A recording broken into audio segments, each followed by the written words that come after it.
lot of this isn't going to make sense to you, and I'm sorry about that. I'm just gonna start at the beginning, with the house.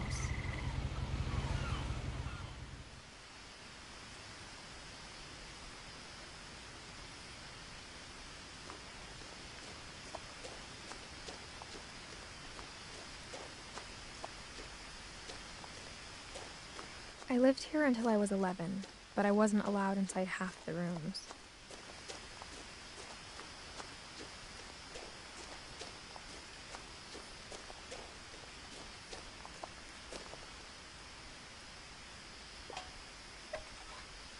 Inside the mailbox were bills from 7 years ago, marked urgent, open immediately.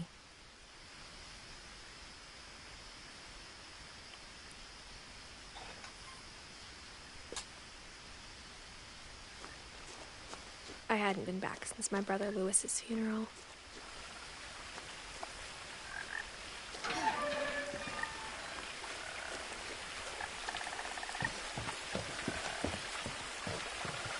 In her will, my mother left me a key, but didn't tell me what it unlocked. Maybe she thought I'd know. Or she thought that the mystery would be enough to bring me back.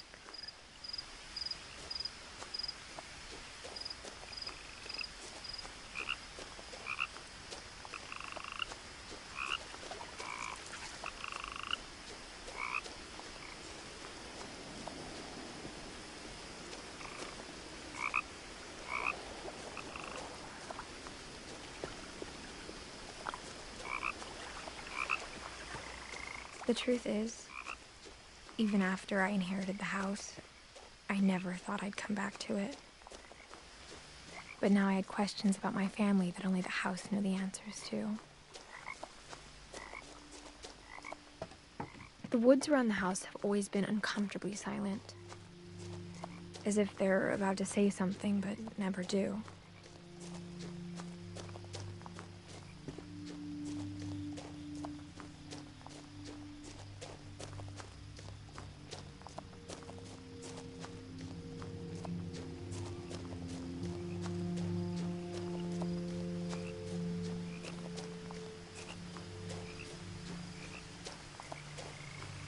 The house was exactly like I remembered it, the way I'd been dreaming about it.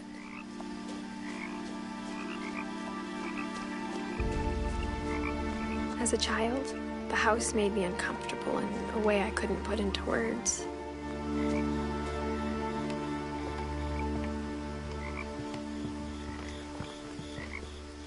Now, as a 17-year-old, I knew exactly what those words were. I was afraid of the house.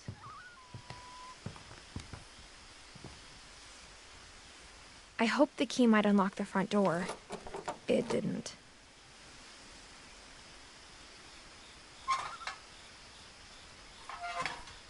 Looking in, I felt like the house itself had been waiting for me.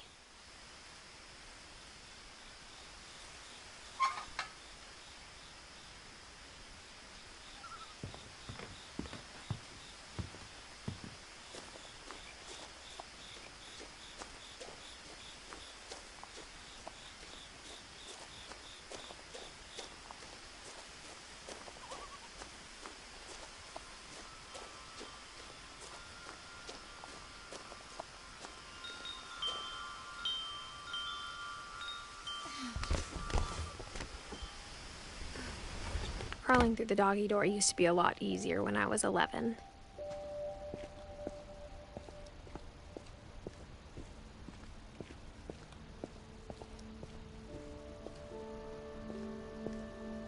The power had been turned off the night we left. For the first time in years,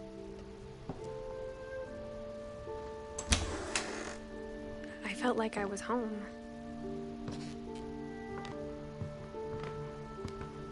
But instead of a family, there were just memories of one. Like how after Lewis started working at the cannery, we all got sick of eating salmon. Except our cat, Molly.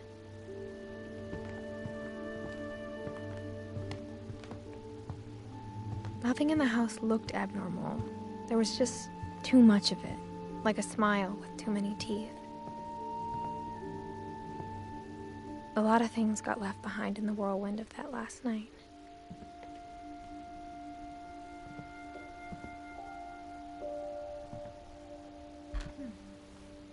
Edie told me once that every Finch who ever lived is buried somewhere in the library.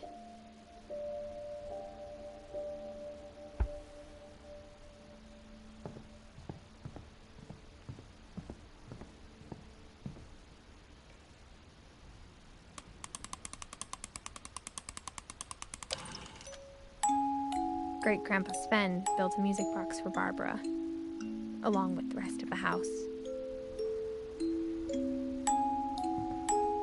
Mom always told me to stay out of the basement, so I wasn't too surprised when the key didn't fit.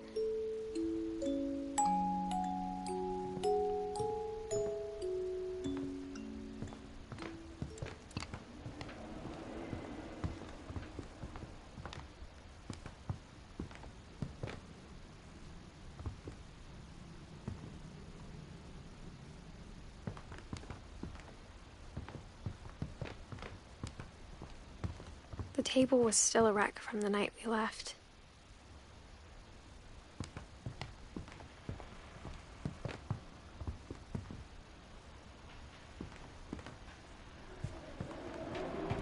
It was like a bomb had gone off, killing everyone but sparing the furniture. My mom was the only one of us who could imagine Great-Grandma Edie living in a nursing home.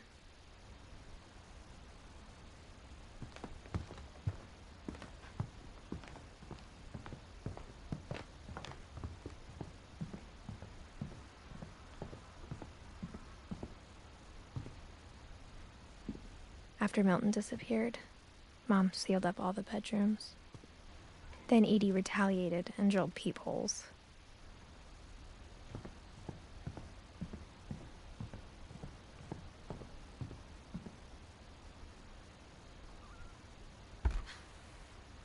The last time I was in Edith Sr.'s room, I was 10 and she was painting my portrait.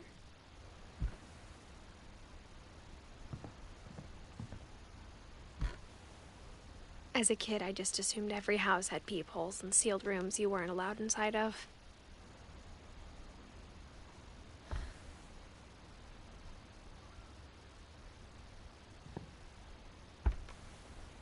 My Grandpa Sam spent 7 years sharing a room with his dead brother, Calvin.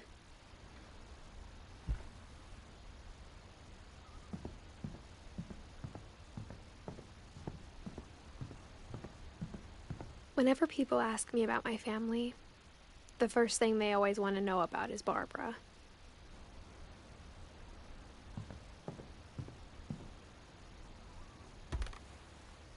Barbara was a child star for 2 years, until America grew out of it. Edie's father, Odin, built the original house.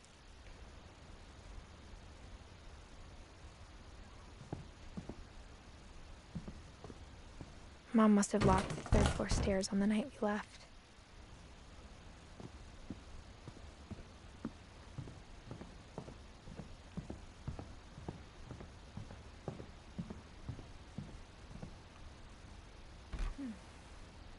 Molly always seemed like a girl I could imagine being friends with, if she hadn't died in 1947.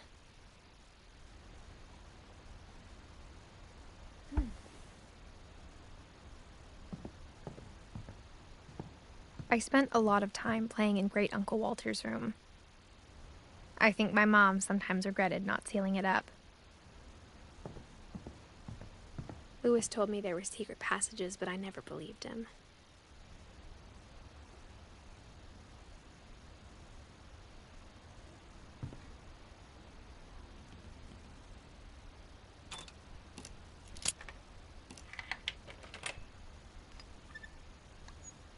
Turns out, my mom was really good at keeping secrets.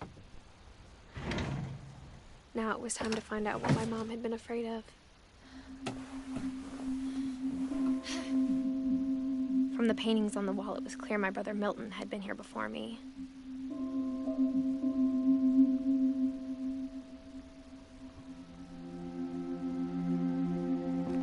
Reading this, maybe it sounds like I had a plan.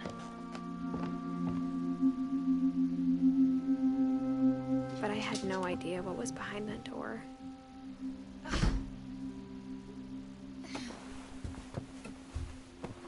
Just like I had no idea where all this was gonna lead.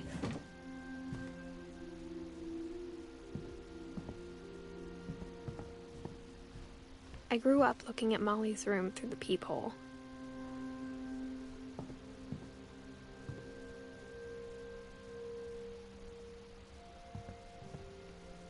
Being inside for the first time, I felt like I'd stepped behind a painting.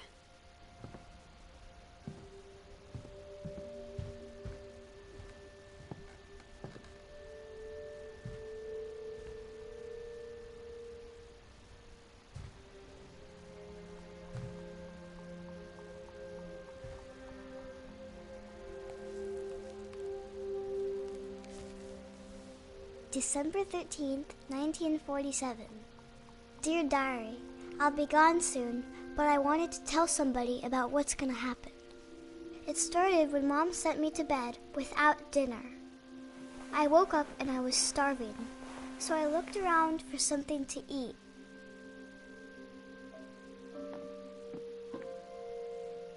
My Halloween candy was all gone. Mom, can I come out now? Sweetheart, it's late. Go to sleep. The gerbil food was dry, but I didn't mind it.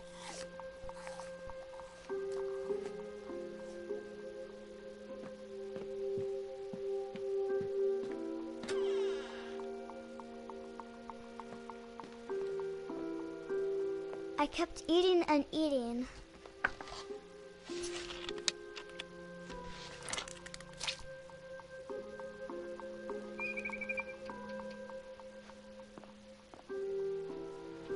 I ate a lot of things that night.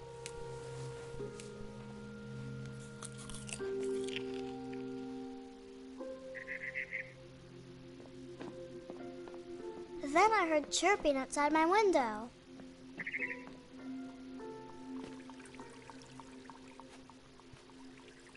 I thought about eating Christopher, but I held back.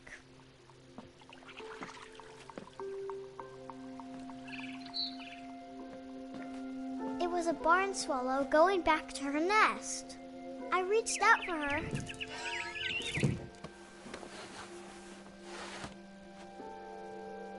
And suddenly, I was a cat.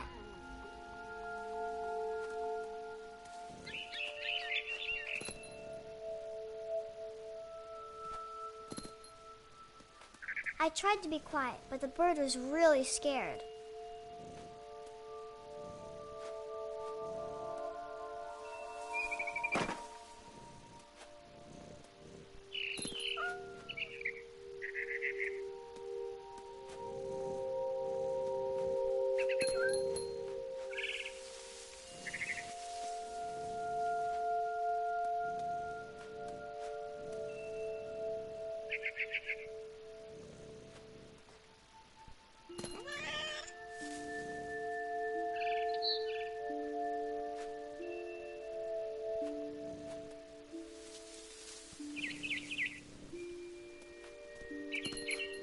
Mom and Dad didn't even look at me.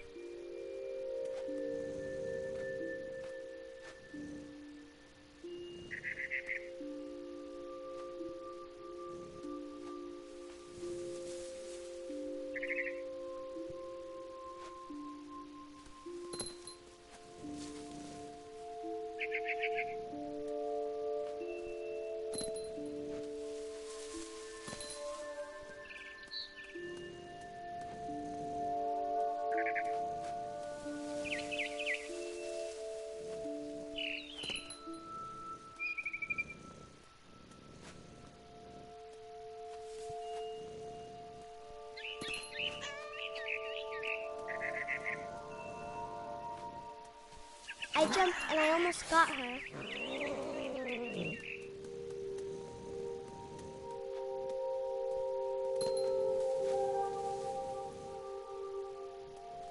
I could tell she was getting really tired.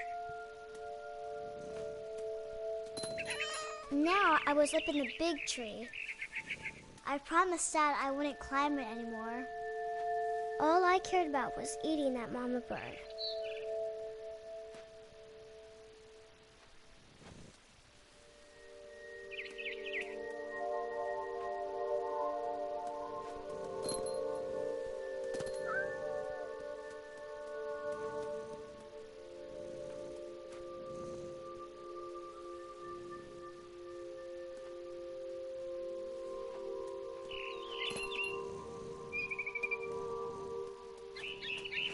I gobbled her up. And suddenly, I was an owl. First, all I heard was the wind. Then I heard little teeth nibbling in the grass.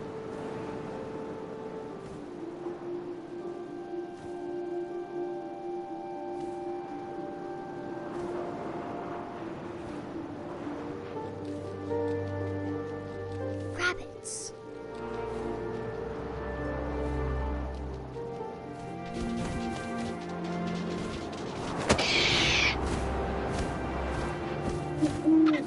I imagined his face looking up and seeing mine through my talons. I swallowed him up, and I didn't chew one bit. Then I flew off to find something bigger.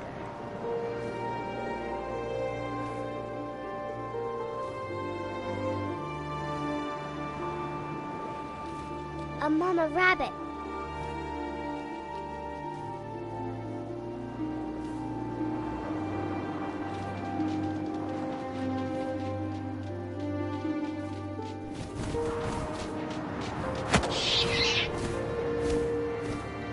She was almost too big to carry. I started choking, but I couldn't stop eating. And suddenly, I was a shark.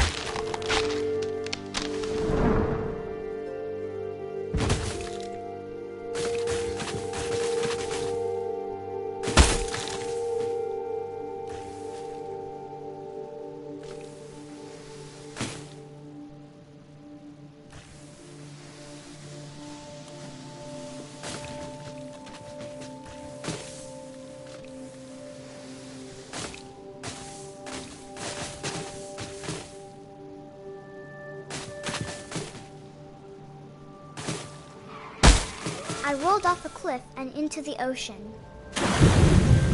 Now, I was hungrier than ever.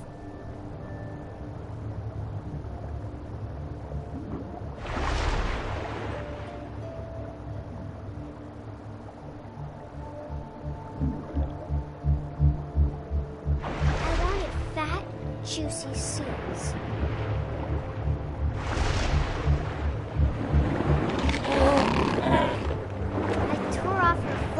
And it tasted really good.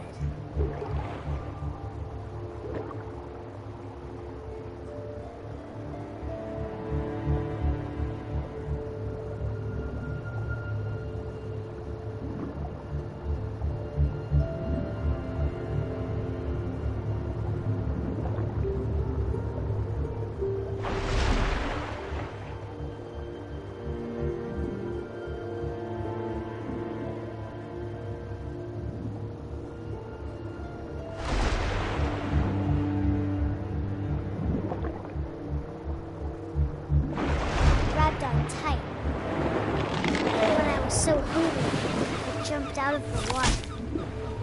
When I opened my eyes, everything had changed.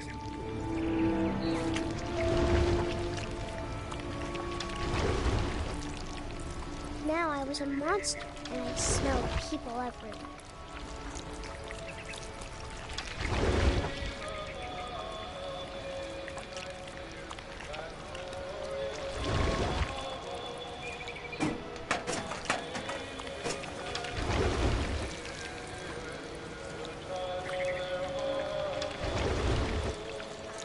I was big, but I moved real quiet.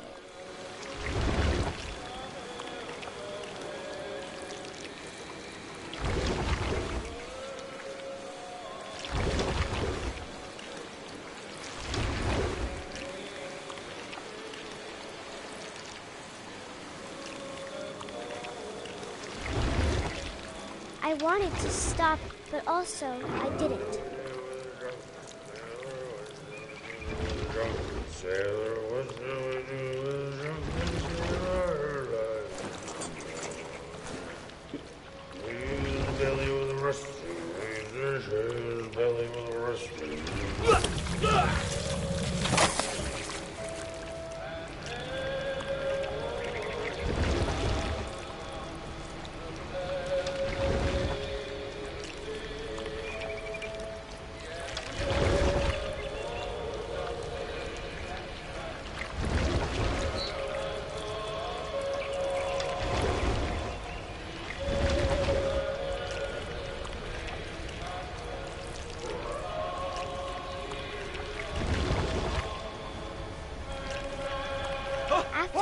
Passenger, I was still hungry. And to cross the water, I smelled something new. Something I had to have, so I swam towards it.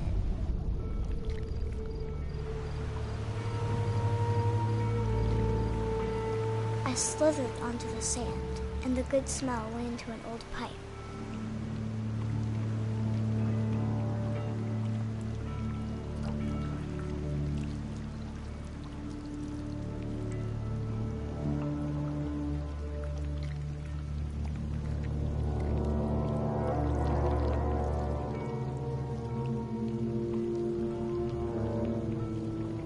I got closer and closer.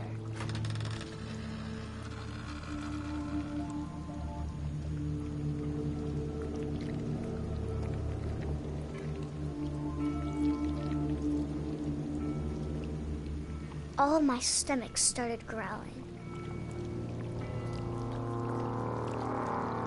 And suddenly, I was me again. I held my breath for a long time, but I couldn't hear anything. I think it's waiting for me to fall asleep. But it's not going to wait much longer. It needs to feed, and we both know I will be delicious.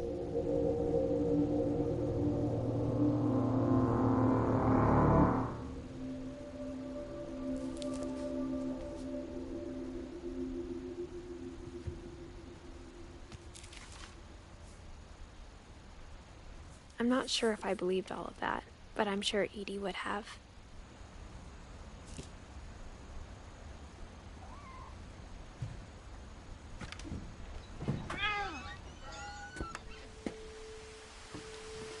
This will be obvious later, but my mom never told me any of these stories. Edie would have, but Mom didn't like bringing up the past. Though, when we adopted a stray kitten, she was the one who named it Molly.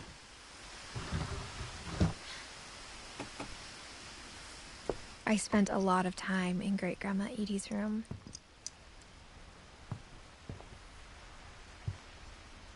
Louis died a week before we left, but Edie had already started to memorialize him.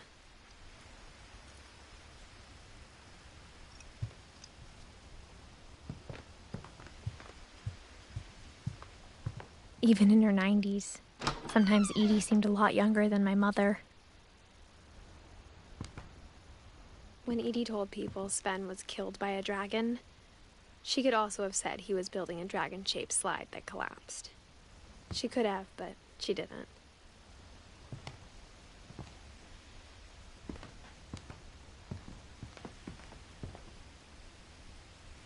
One summer, they evacuated the island, but Edie refused to go. For a few weeks, she was a celebrity.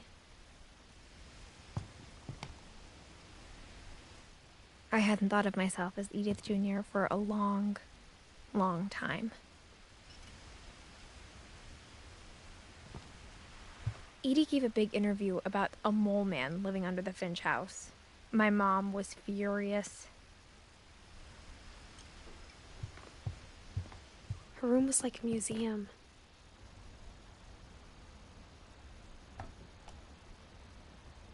For 500 years, the Finches have been famous throughout Norway for their fortune and misfortune. Odin Finch buries the latest victims of the family curse, his wife Ingeborg and their newborn son, Johan. On January 7th, 1937, he set sail with his family and his house, hoping to leave the curse behind. But 40-foot waves off the coast of Washington send the house and Odin to the bottom of the sea. Odin's daughter Edie, with husband Sven and baby Molly, step ashore on their new home, Orcas Island.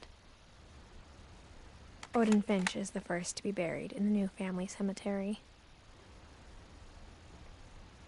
His daughter Edie is already dreaming of a new Finch house.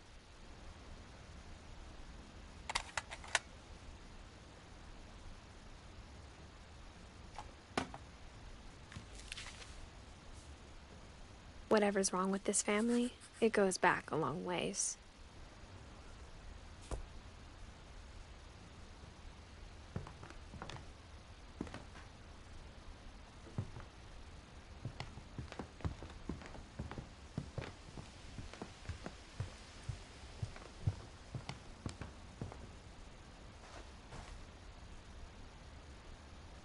The only trace Grandpa Sam's first wife, Kay, left on the house was the pink bathroom.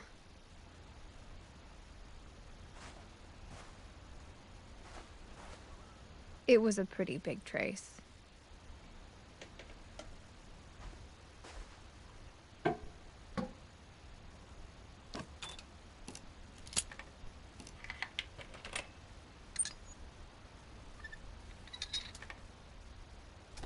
There's a secret in this bathroom. It's in the last place you would look. It isn't in the cupboard. It's hidden in this book.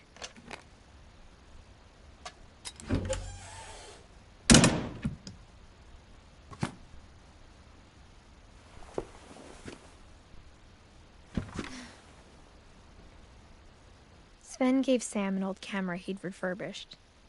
He never put it down.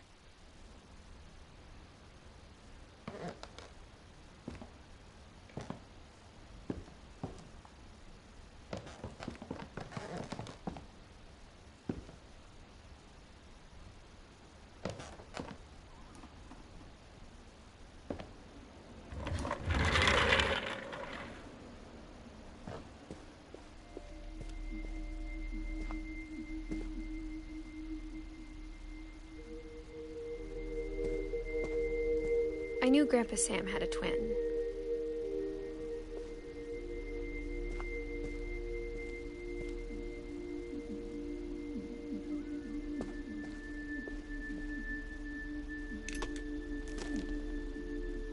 And that he never talked about him.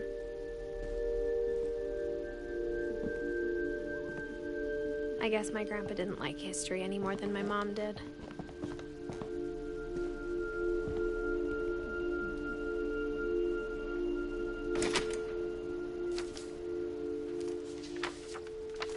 How I Want to Remember My Brother by Sam Finch. The thing I remember is that when he made up his mind, that was it.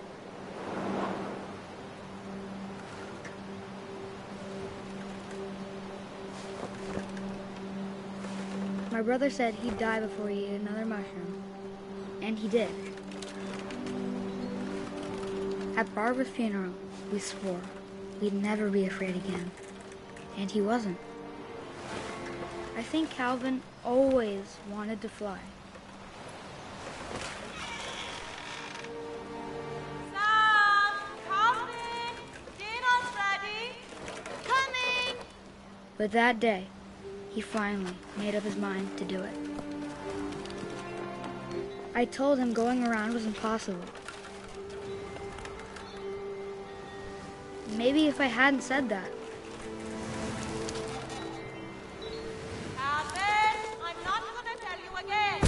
maybe if the wind hadn't picked up, then maybe he'd still be here. But I doubt it. I think he'd already made up his mind. That's what I want to remember about my brother.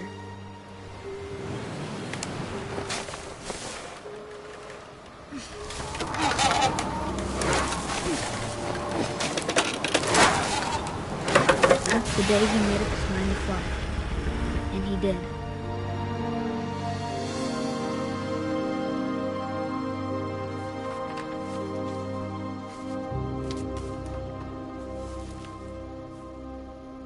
Calvin's story felt strangely familiar.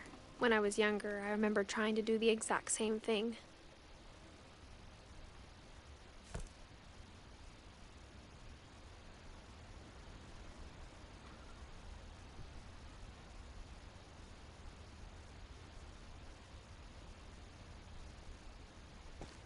After the funeral, Edie roped off Calvin's half of the room. Mom said Grandpa Sam enlisted at 18 and never set foot in the room again.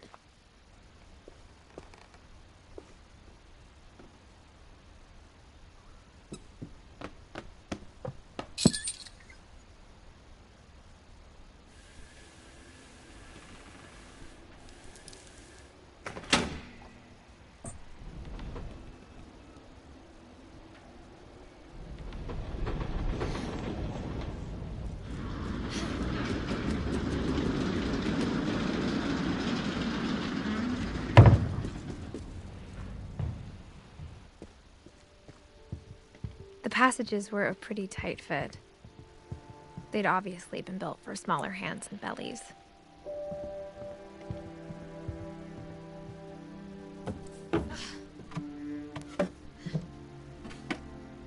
Growing up, I always thought of Barbara as a child star.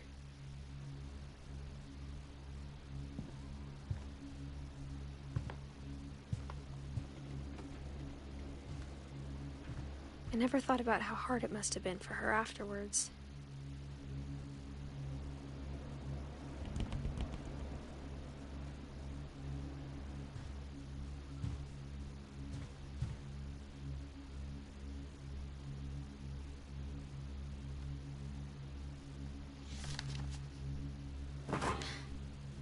Of all the stories people wrote about Barbara's death, I'm surprised Edie saved this one.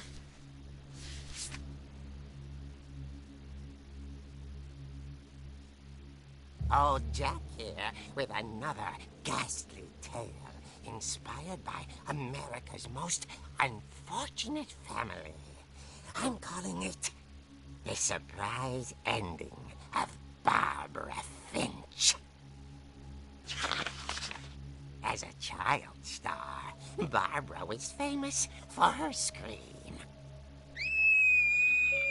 Now at 16, she was all washed up. A has-been.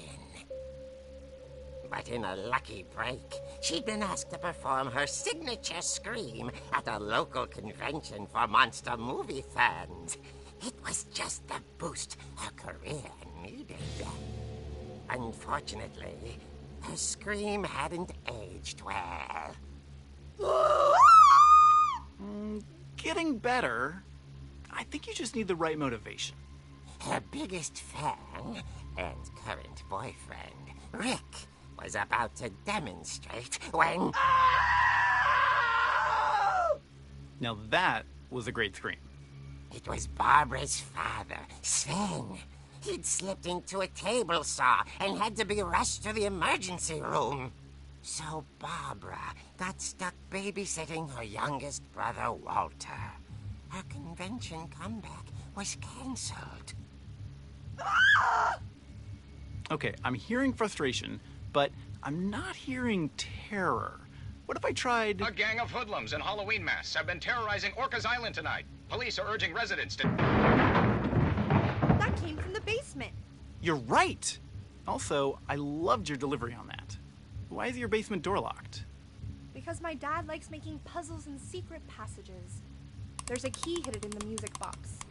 The secret is to keep winding and winding until finally the key pops out. Thanks, babe. I'll be back in a sec. 20 minutes later, Rick hadn't returned. So Barbara went to look for him, right on cue. She reached for the music box. And as she wound the key, she listened for Rick, but the house was silent.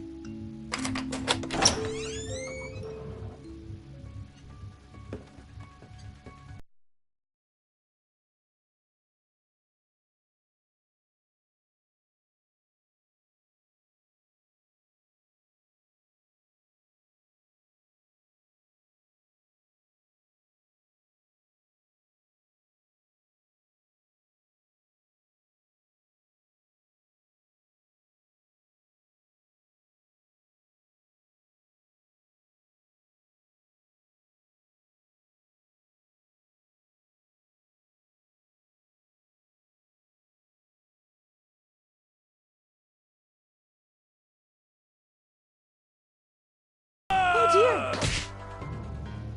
Oh! Rick? Barb, relax. I was just trying to scare you to help you find your scream. Well, I'm not scared, Rick. I'm furious. Then act furious. All I'm getting from you now is that you're hurt and confused and you're... She threw him out, but she kept a little something to remember him by. Barb, have you seen my other crutch? And she was still holding it when she fell asleep watching the late picture show. Hours later... Barbara! Walter, what's going on up there? Ah! Okay, I'm coming up, but if this is a trick, you're dead, Walter.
She heard whispering. It was coming from inside the house.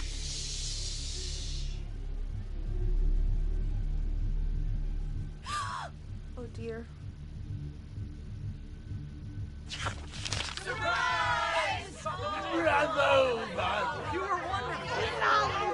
The monsters had come to surprise her.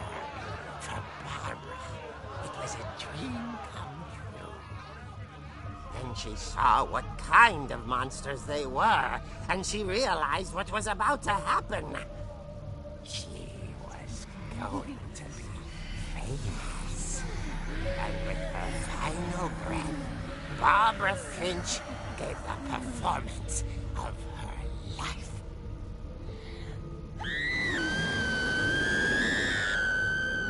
I wasn't there myself, but I hear Barbara was magnificent. Poor girl. She had a taste for stardom. But unfortunately, so did her fans. Of course, the police blamed it all on poor Rick, who disappeared the same night. And little Walter? Hiding under his bed the whole time. He took it all pretty hard, but that's another story. As for Barbara, tucked inside the music box is all they ever found of her. Her ear. Now that's what I call a real eerie tale.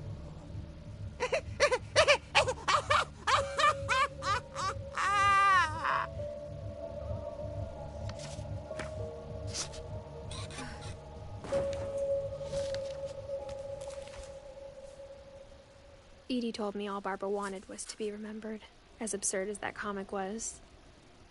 Maybe what Edie saw was a happy ending.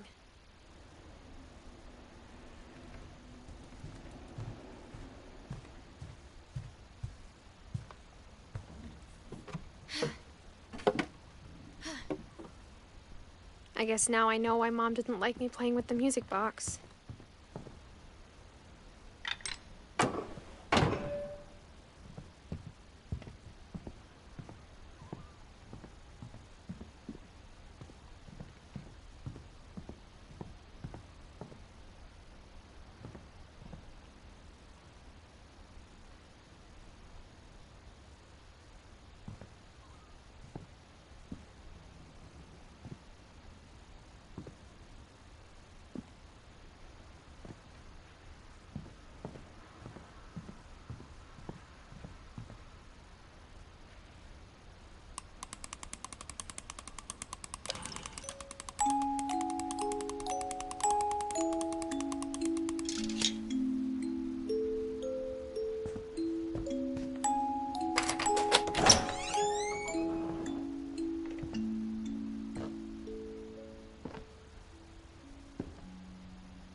Mom said the basement was off limits, unless I wanted another tetanus shot.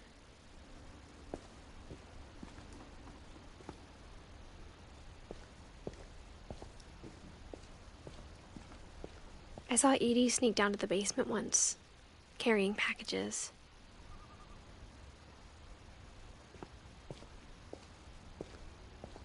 I thought maybe she was hiding presents.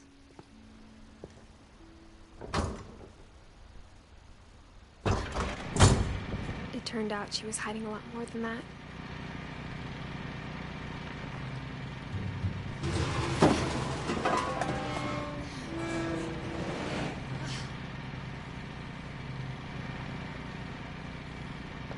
I remember asking Mom once about where Walter had gone. She said after Barbara died, he got as far away as he could.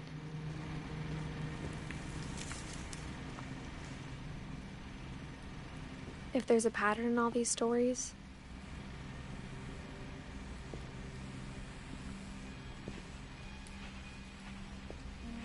I think it's that none of us has gotten very far.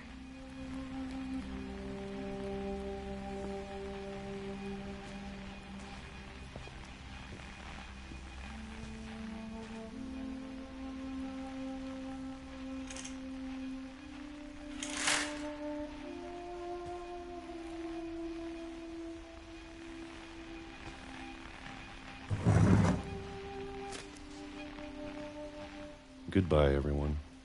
I can't believe I've been down here for 30 years. On that first day, after the shaking started, I didn't think I'd survive a week.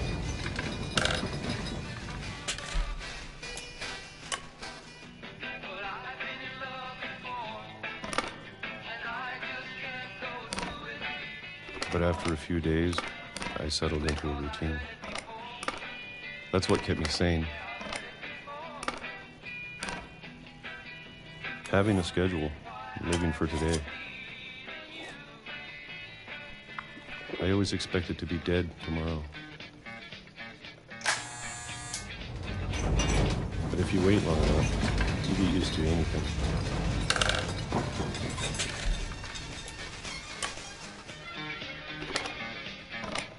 Even a monster on the other side of the door starts to feel normal. Almost friendly.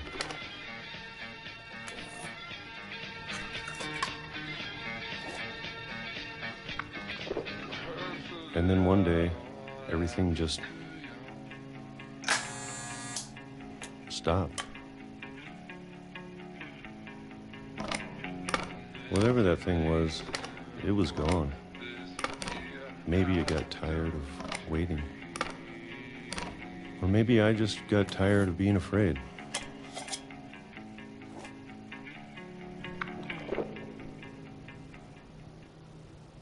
It's been a week now, the longest in 30 years. I'm done waiting. I have to leave. Well, I still can.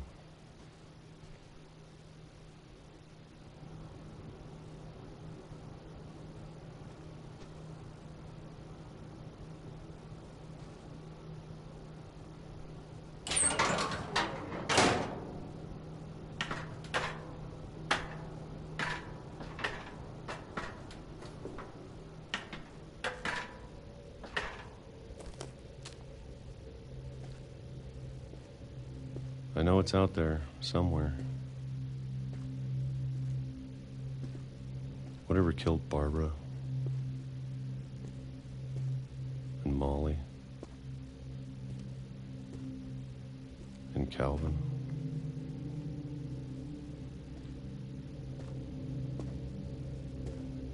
Maybe this is all a mistake. But I need to stop living the same day, even if it kills me.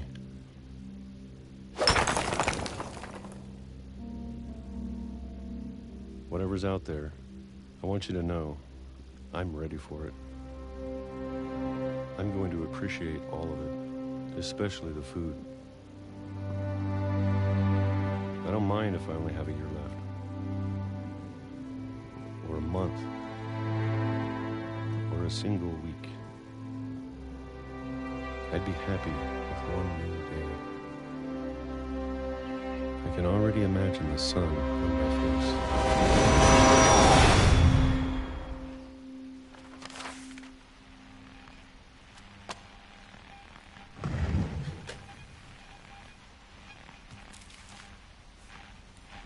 Walter died when I was 6. I can't believe my mom never told me he was down here.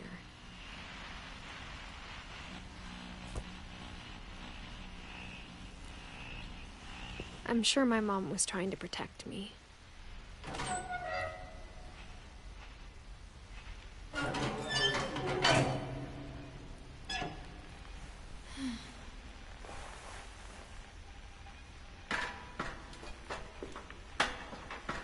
Maybe she was afraid I'd end up like Walter.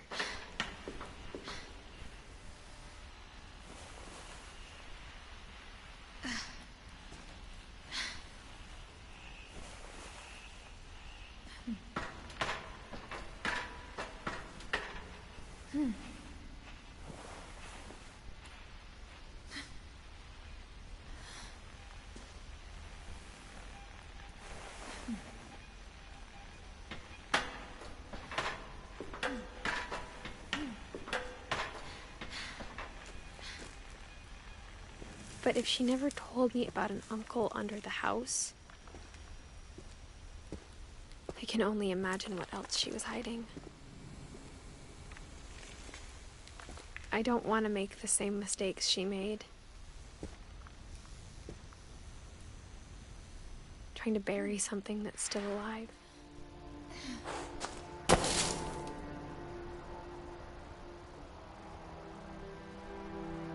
Now that there's only one of us left, or maybe 2, I thought it was time I heard the stories for myself. And found out what happened to everyone else. But now I'm worried the stories themselves might be the problem. Maybe we believed so much in a family curse, we made it real.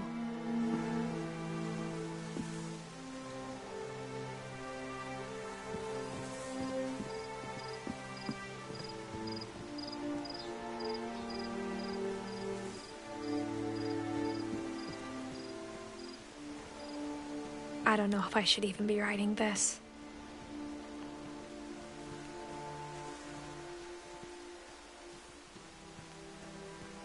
Maybe it'd be better if all this just died with me.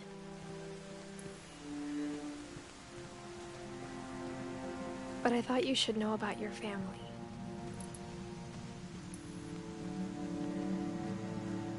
And the history you're a part of.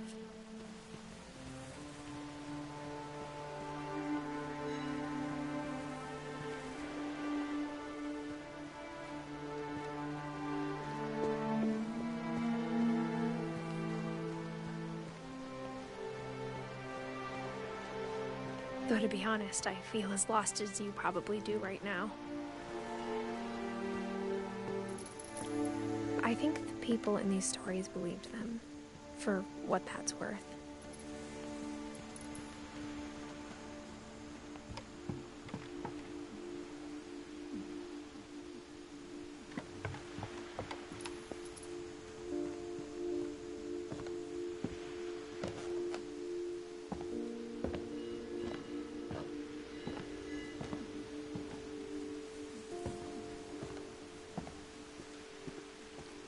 And when you look at the house, that history of imagination and stubbornness and madness, any of it seems possible.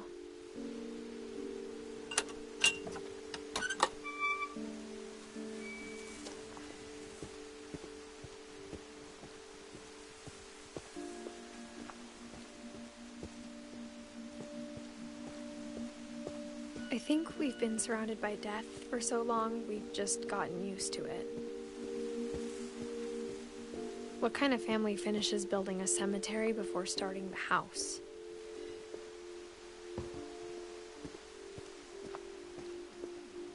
It's embarrassing for me to admit this, but the pet cemetery made me more uncomfortable than the human one.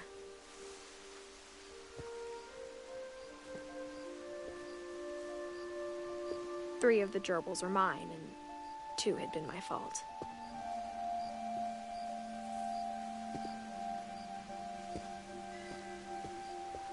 Sven built the house, but it was Edie who designed the cemetery.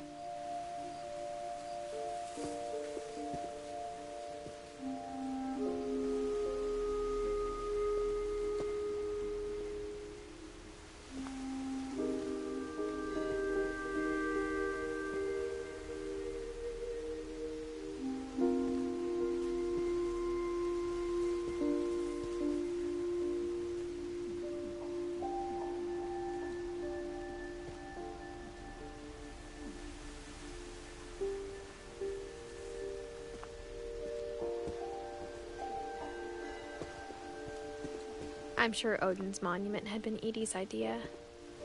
My mom was always trying to move on, but for Edie, the past never went away.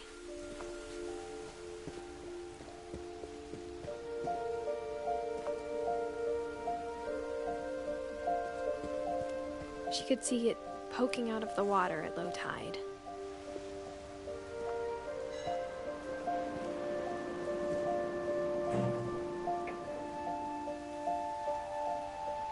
Edie said she dreamed about the old house every night.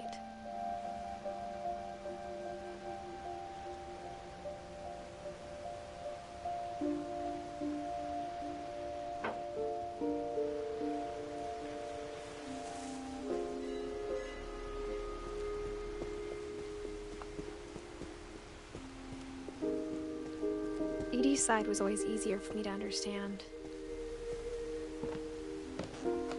But the older I get, the more I can see where my mom was coming from.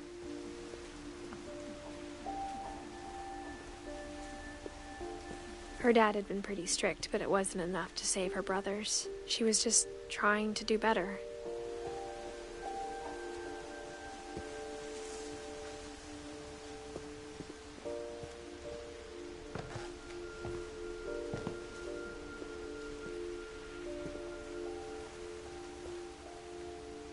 She lost 2 of her brothers, just like I did. I get why she tried so hard to protect us.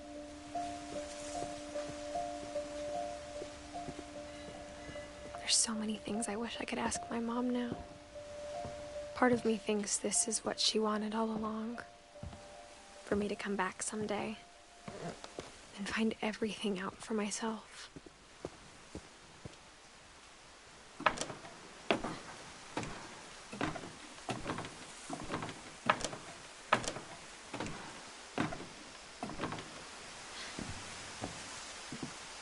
But looking back on it now,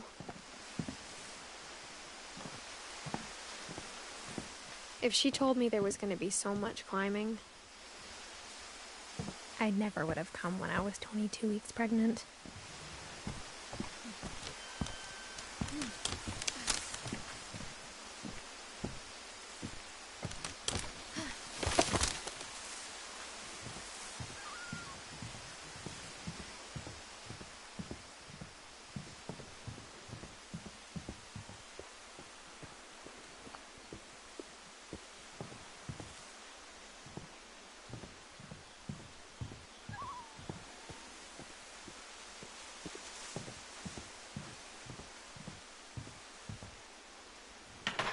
I never met Grandpa Sam, but I think he and my mom had a lot in common.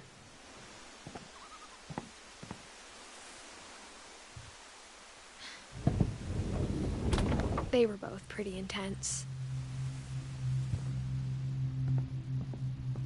Instead of hiding from death, Sam seemed to go out of his way to meet it.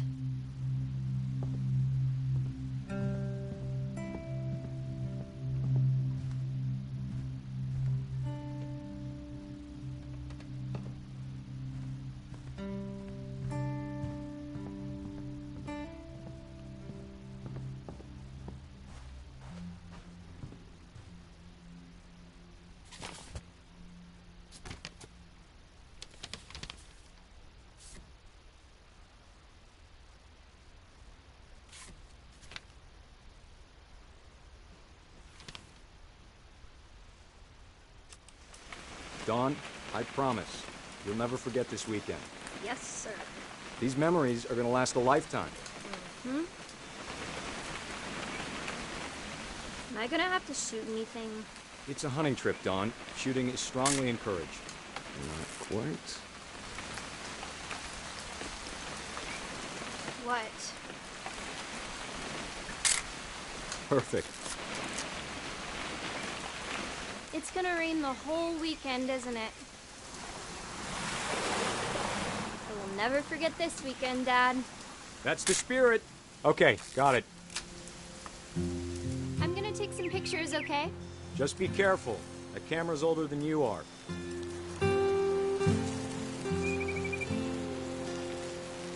Definitely should not have drunk all that coffee. Hey! That's a keeper. I'm just saying, I'm not always gonna be here, Dawn. You'll need to remember this stuff, if you want to survive. I'll be fine, Dad. You know who else thought he was gonna be fine? Some guy who died. Dawn, I'm being serious. I know, Dad. You're always serious. Doesn't being out here make you want to chill out? Well, to tell you the truth, I haven't been out here in 20 years.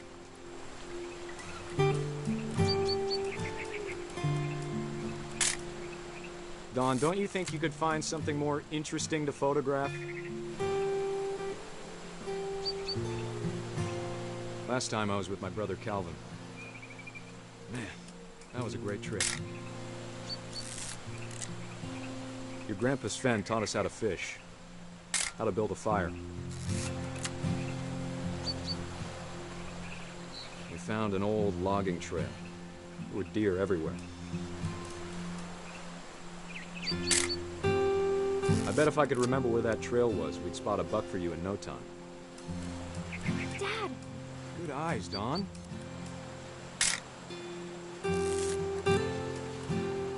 Before you take the shot, let me get a picture of you.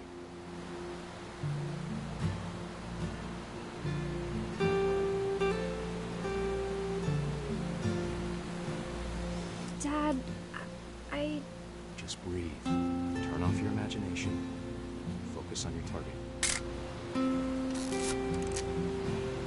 Let me get behind you. Do I have to do this? Dawn, you don't have to do anything. But if you want to survive, you'll need to be strong.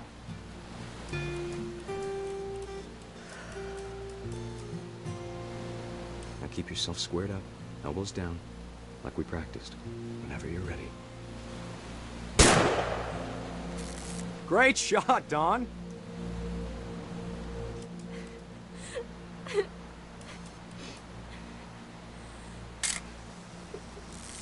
I'm proud of you, Dawn. Always remember that, okay?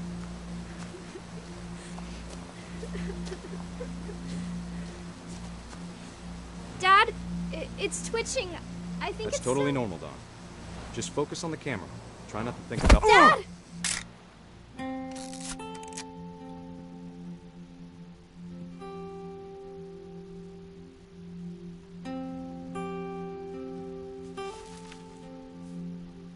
Of all these stories, that's the one I wish most that my mom had told me.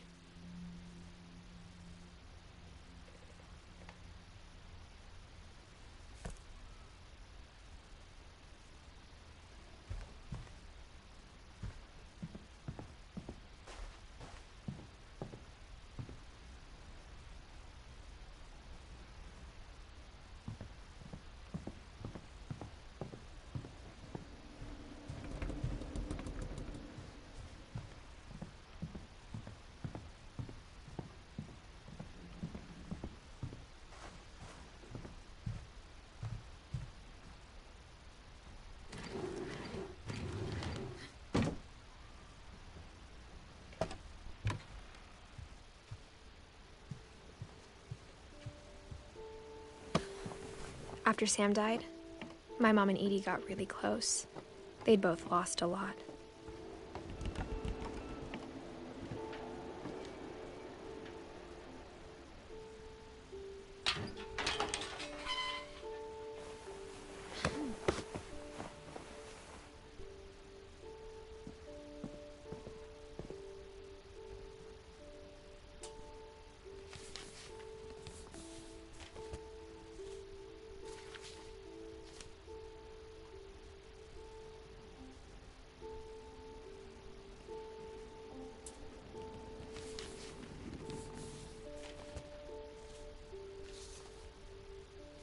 Dear Kay, do you remember the way Gregory used to laugh when he thought he was alone? Like something funny was happening, but only he could see it. I think he saw things the rest of us don't.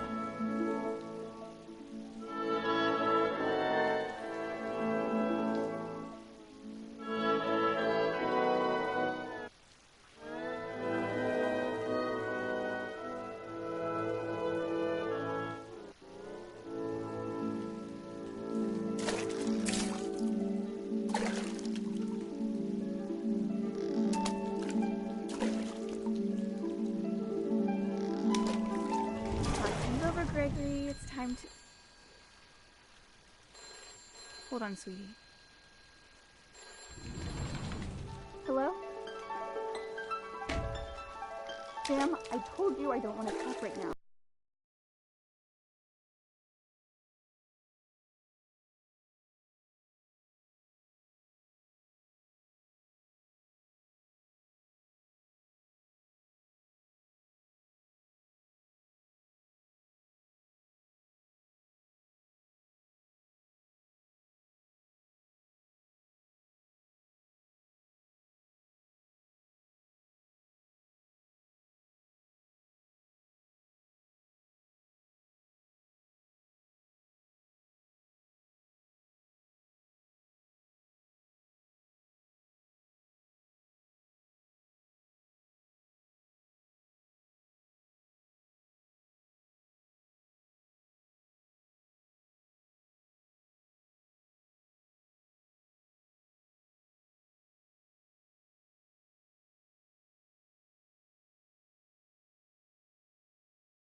could.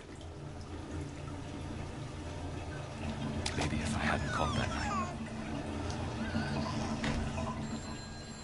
Damn it. Hold on, I don't want Gregory to hear this.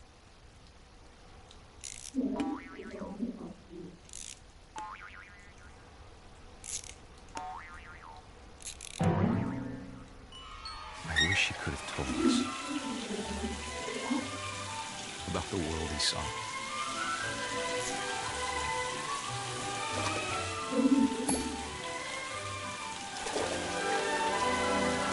There's so much I don't understand about Gregory. About everything.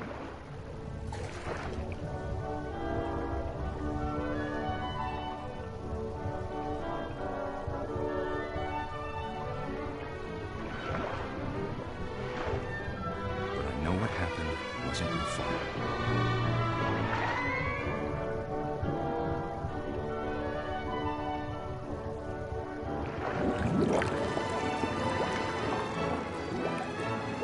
I'm sure he's happy.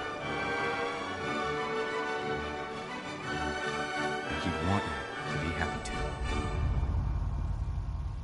Good luck, Kay. Love, Sam.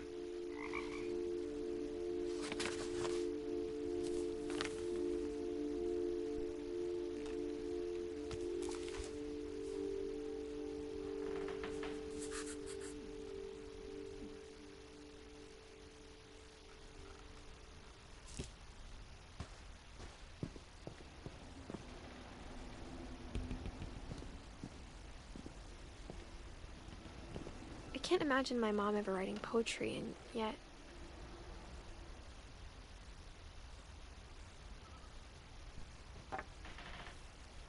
A poem for Gus, who always said the wedding was a bad idea. Our father never hit us kids, at least not very hard, before the day my brother said with teenage disregard that he'd be dead before he'd see a wedding in our yard.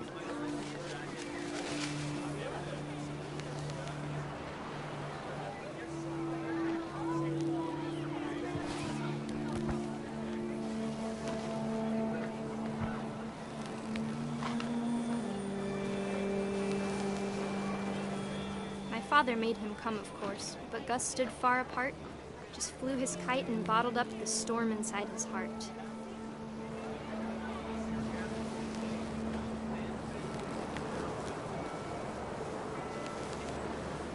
I tried to talk him out of it, but though he'd never met her, we don't need a stepmom, were the words that I now pronounce you husband and wife. You may kiss the bride.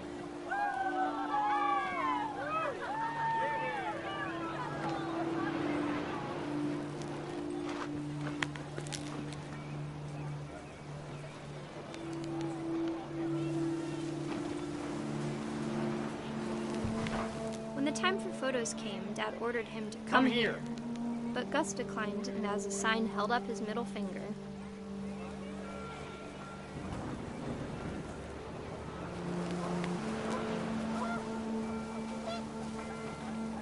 The wind picked up, and panicked geese appeared and quickly went.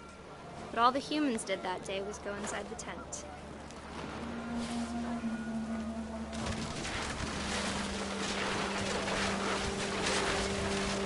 The rain came down in buckets then, but no one seemed afraid that nature might destroy the tent our dad had crudely made.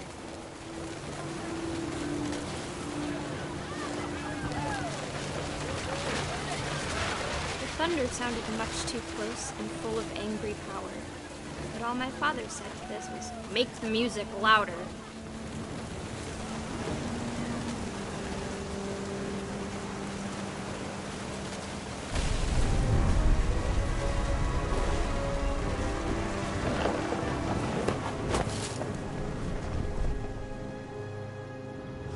I wish that I could truly say I thought about you on that day.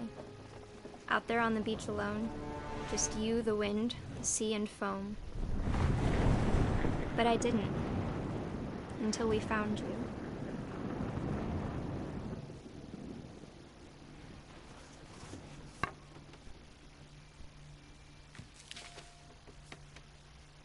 She never talked about him, but Mom told me once if I was a boy, they were going to name me Gus.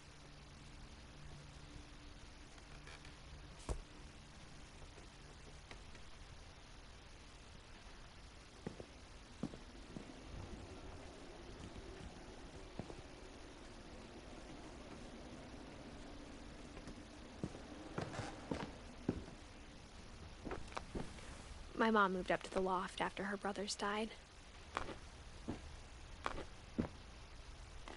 At the time, it was as far away as she could get.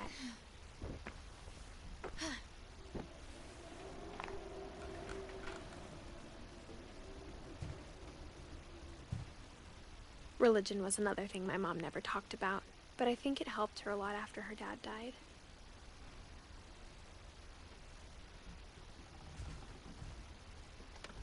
She spent a summer building houses in Calcutta, where she met my dad, Sanjay.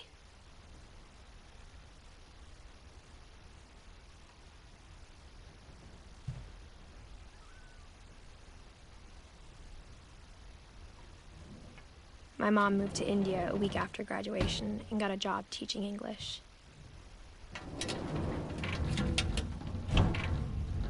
Louis was born a year later.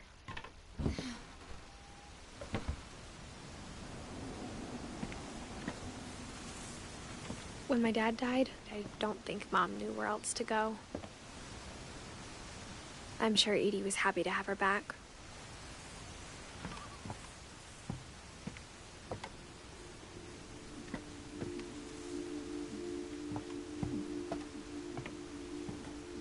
The house had to get a little bigger, but Edie was used to that. And for a while, things were good. Almost normal.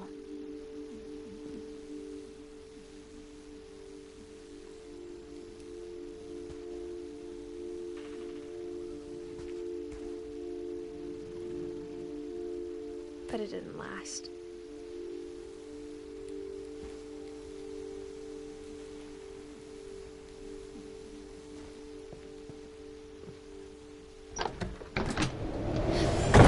The beginning of the end was Milton's 10th birthday, when Edie gave him a castle.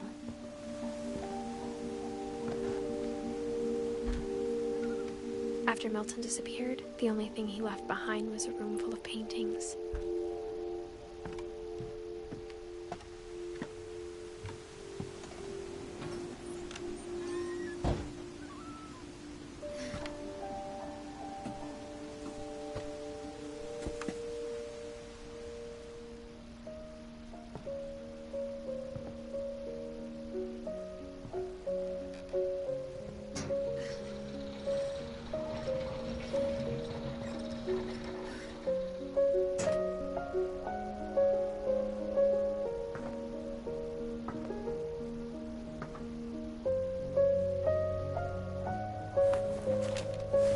Milton Finch in The Magic Paintbrush.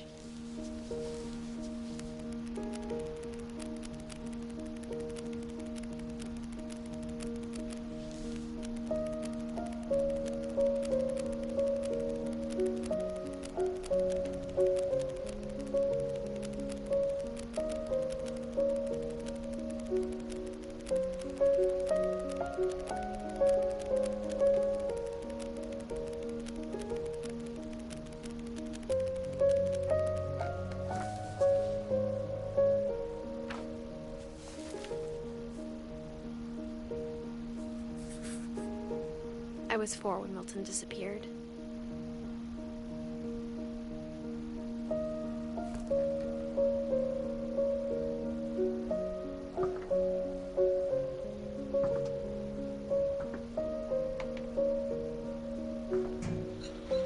Mom spent months searching for my brother. Then she sealed the doors.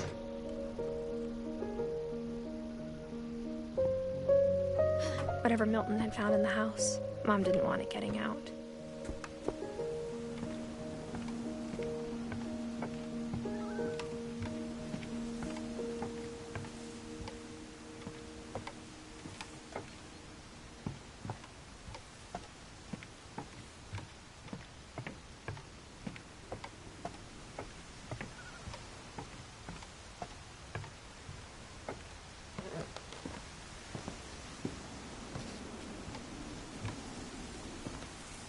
Mom definitely blamed Edie, but I think Louis blamed himself.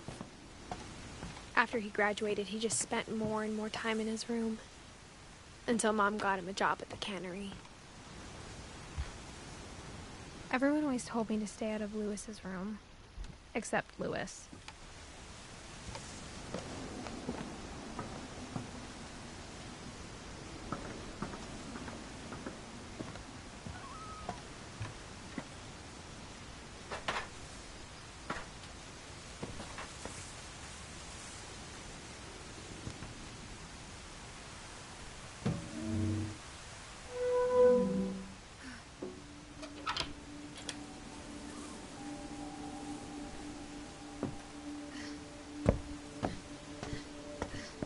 Louis's room smelled very, very familiar. That part of him lived on.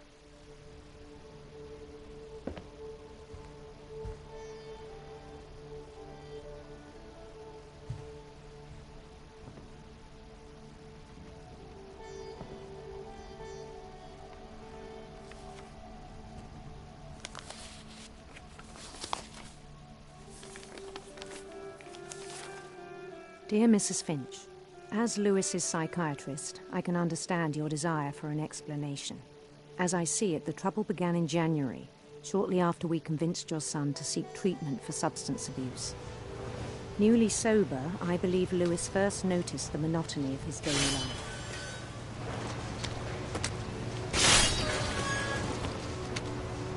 He kept working at the cannery, but he withdrew part of himself. In our sessions, I saw the same behavior. His mind began to wander.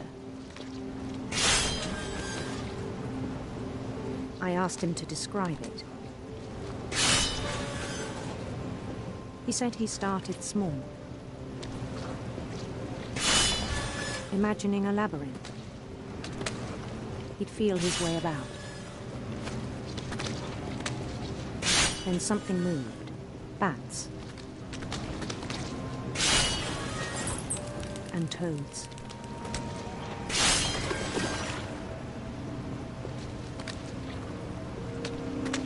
And things that have not names.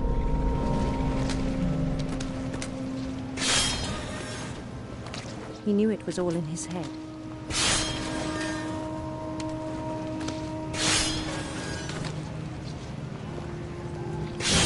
He took it very seriously. I had hoped he'd find himself.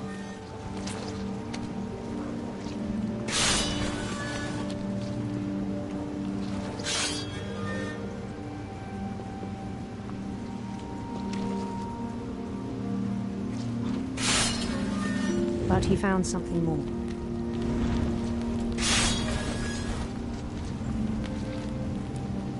I worried about him then. Daydreaming at the cannery. I spoke with his boss. But he said Louis had become a model employee. Methodical, tireless, focused. Like a whole new Louis. So I let him go on.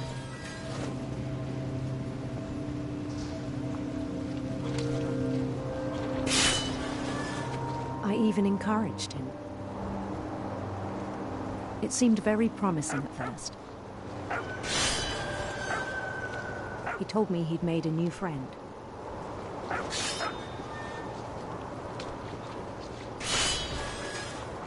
On the edge of a city he named Louis-topia. He built the city up slowly, brick by brick. Then he made musicians.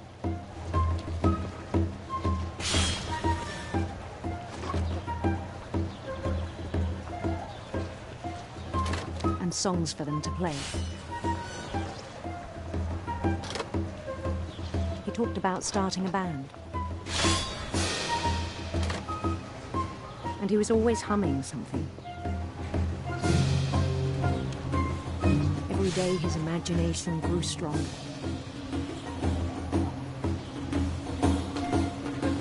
He no longer spoke at the cannery. but his chopping was as reliable as ever.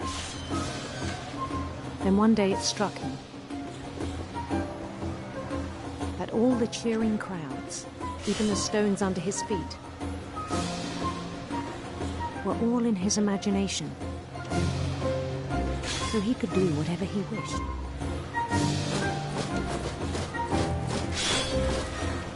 He held an election for mayor, and he won. They begged him to stay, but his mind was already wandering. It became a game for him.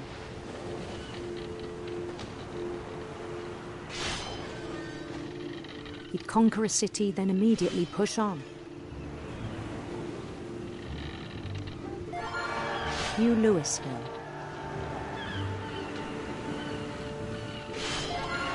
St. Louis. He started drifting away from our reality.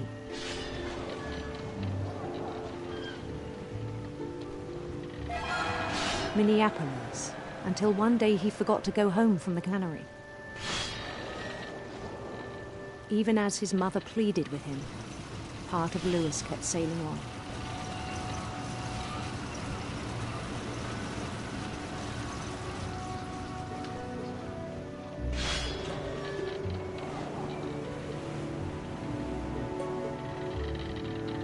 In Louisburg, he heard rumors of a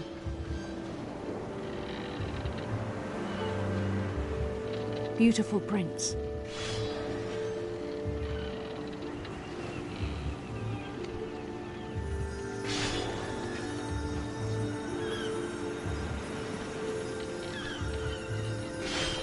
The prince was on his own quest for radiant rainbows.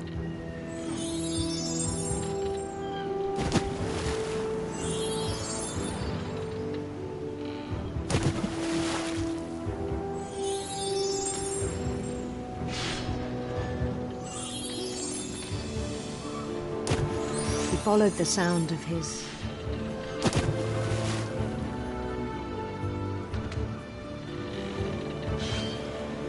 silver harp.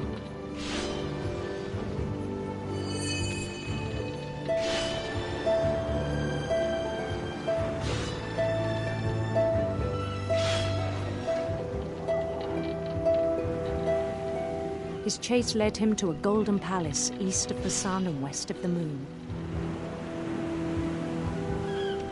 Even then, his logic remained sound. He knew the world was all in his imagination.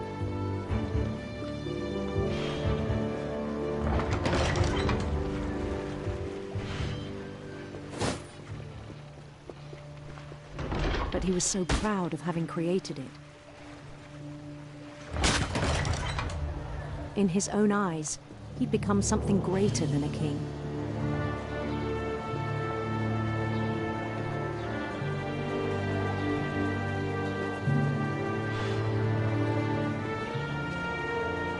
For someone who'd never known success in the real world, I think it was overwhelming.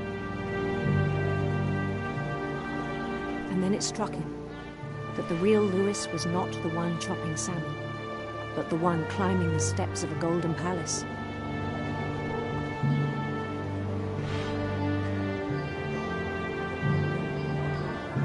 My imagination is as real as my body, he told me. It was hard to argue with him.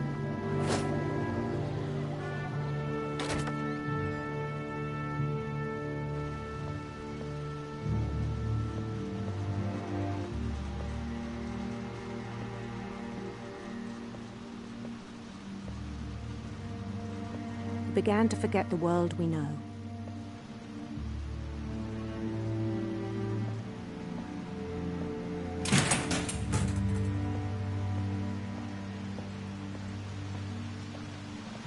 I think it pained him to remember Louis, the cannery worker.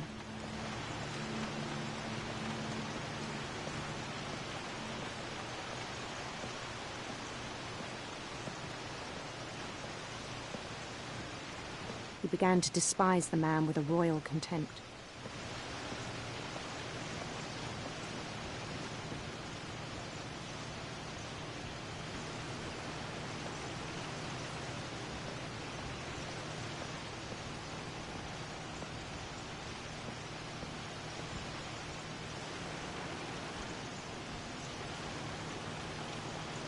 I still thought I could save him. Even after he said he was being crowned king over all the lands of wonder.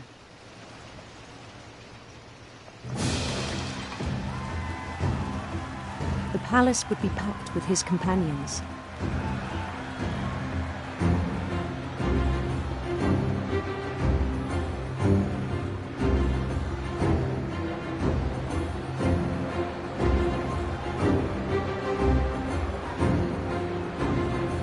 Including the wise Calico who had insisted on advising him.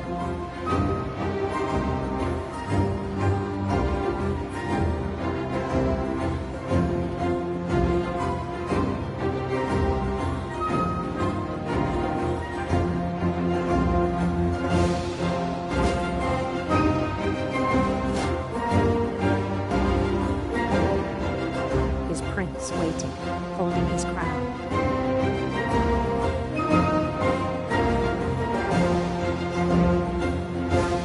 There was only one thing left to do.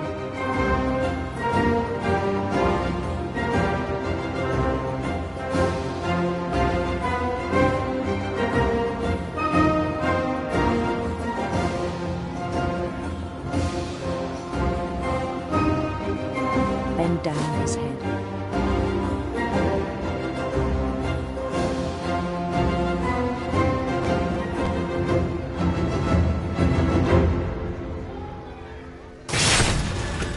I think you know. Mrs. Finch, your son was a kind man who will be missed by all of us who knew him.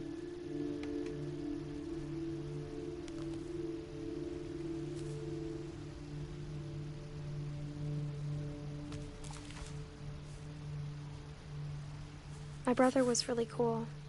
I wish you could have met him.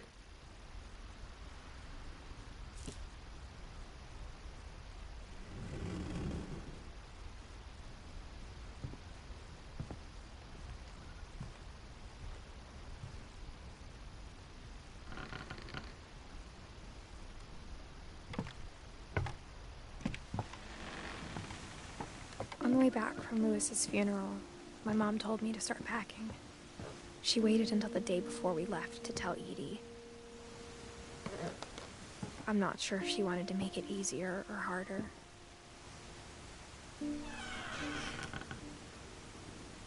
I wish we'd stayed. But I understand why we left.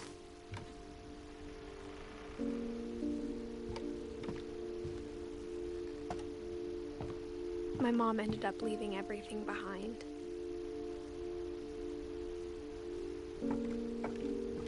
What happened that night had been coming for a long time. Maybe it should have come sooner.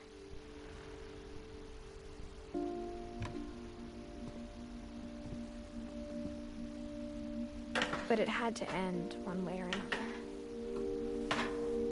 All that's left now is to tell you about that last night.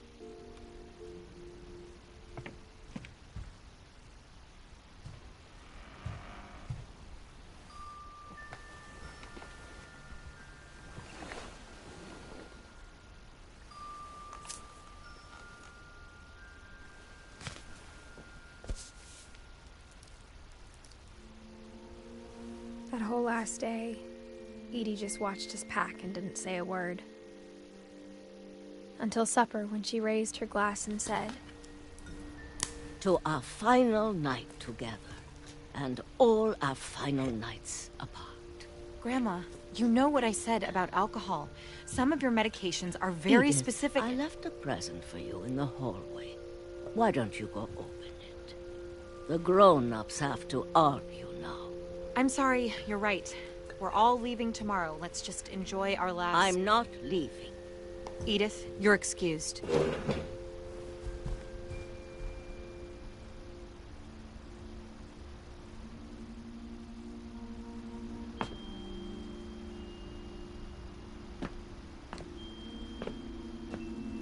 The power had been shut off that morning, but Edie always had plenty of candles.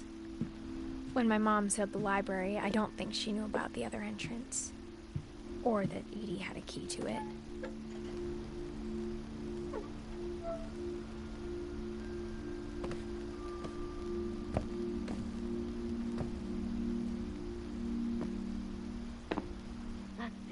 you're afraid of isn't going to end when you leave the house. Edith has a right to know these stories. My children are dead because of your stories. I think it's best if Edith and I leave tonight. We'll have the nursing home send a van for you in the morning, okay?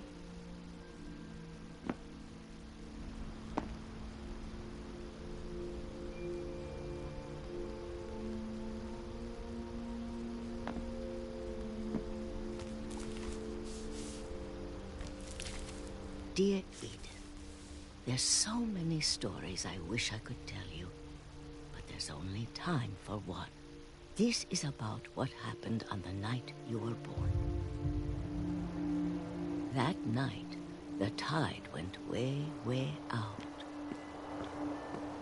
It was the first and last time I ever saw the old house aground. There'd been an earthquake out in the middle of the ocean. They called it the lowest tide in 1,000 years. God, it smelled awful. You know, I've seen that house every day of my life. But I never thought I'd go back to it. When the fog rolled in, I lost my way.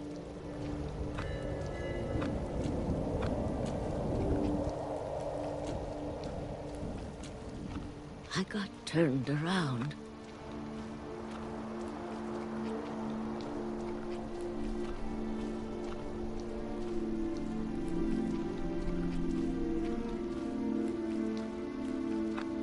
For a while, I wandered.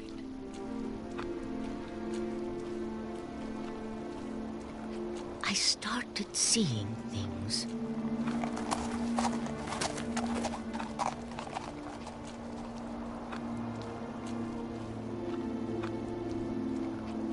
Things I'd forgotten had ever existed.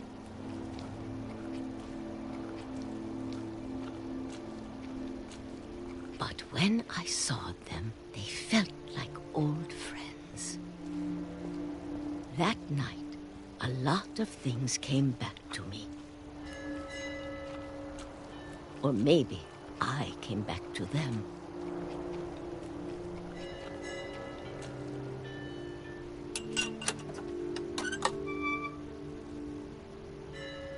Things I can't explain, but that I need you to try and... Edith, what are you doing in here? It's mine. Edith! Mom, you're gonna rip it! Let go! I kicked and screamed, but Mom dragged me to the car.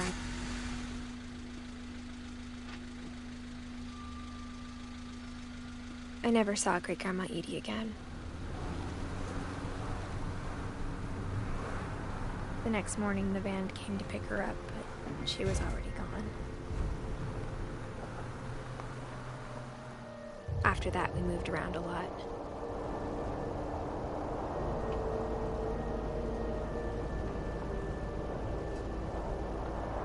We both tried to make the best of it.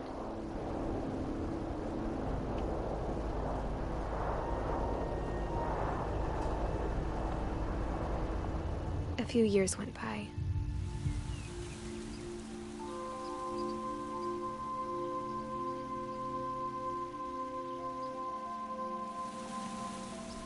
My mom didn't like to talk about it. But she started getting sick a lot. The rest happened pretty quickly.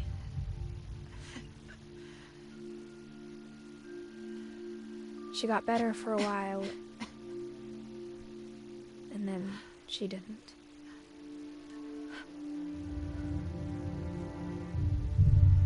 And then I was alone.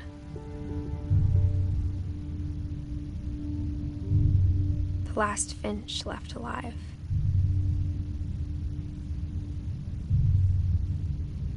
Until I found out about you.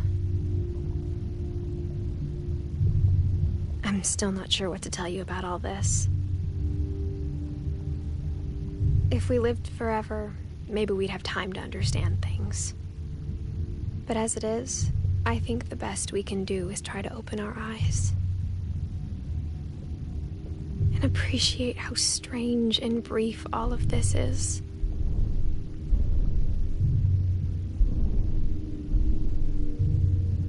This journal was supposed to be for you. But now I hope you'll never see it. I just want to meet you and tell you all these stories myself. But I guess if you're reading this now, things didn't work out that way.